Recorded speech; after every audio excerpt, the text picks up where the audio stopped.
Dos situaciones que en África no eran frecuentes.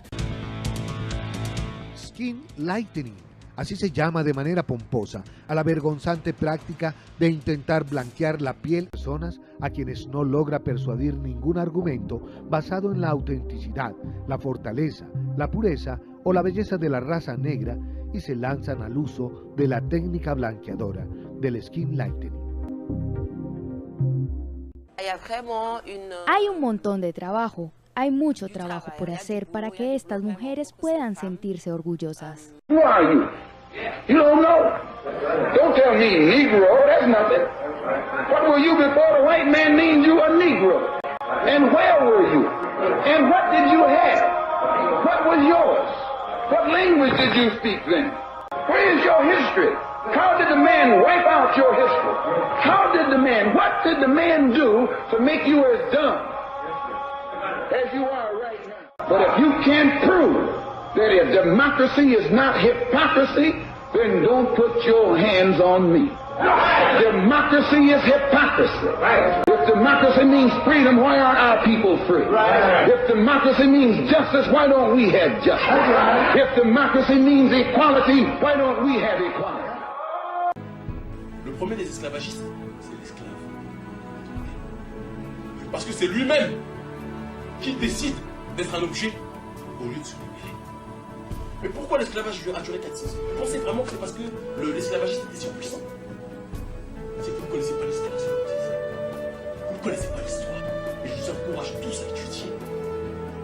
Si vous pensez que c'est parce que, attendez, 100 noirs sur une plantation, il y a 10 gars avec 10 fouets, 100 noirs, vous allez me dire, vous n'êtes pas capable, à un moment donné, de vous lever, de prendre le fouet du maître esclavagiste, de l'étrangler s'il le faut, de le tuer, de l'assassiner. Ça, c'est de la justice. Ça, c'est de l'intelligence. Nous tous, nous savons que la France est la raison principale pour laquelle la plupart des pays dits francophones n'arrivent pas à s'envoler.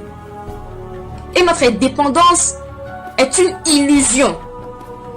La France est pour nous les Africains ce que les nazis ont été pour les Juifs. Et en se moquant de surcroît de notre intelligence, en faisant croire aux gens de par le monde que sans elle, nos pays ne s'en sortiraient pas, quand nous savons très bien que c'est le contraire. Si ce n'est pas le lait et le fromage, je ne sais pas ce que la France peut produire sans l'Afrique. Elle dépend de l'Afrique à tous les niveaux. Nous ne pouvons pas laisser la France nous piller pour le reste de notre vie. Ça suffit comme ça. Et nous pouvons la rendre pauvre en l'espace de quelques semaines si nous y mettons de la volonté. Ceci n'est que le début de la guerre passive contre la France. Tout le monde est en Afrique, sauf les Africains. Bientôt on va trouver qu'il y a trop d'Africains en Afrique. Et il faudra bien les envoyer quelque part. Et il faudra bien que nous nous débrouillions pour survivre quelque part, peut-être dans une île. Mais comme nous-mêmes on est à peu près 1 milliard, je ne sais pas comment nous allons faire. Nous sommes le seul peuple au monde qui depuis plus de 3000 ans recule de façon systématique et qui est content de reculer.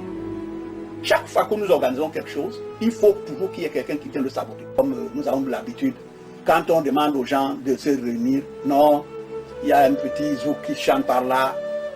Donc, on va danser le zouk jusqu'au jour où on ne dansera plus. Parce que ce qui est de bien chez les morts, quand ils sont morts, ils ne savent plus qu'ils sont morts. J'ai dit tout que le peuple noir est un peuple mort. Alors on dit, mais comment? Moi je parle. Les gros mots aussi. Un peuple qui n'a pas d'âme, qui ne sait pas où il doit aller, est un peuple mort.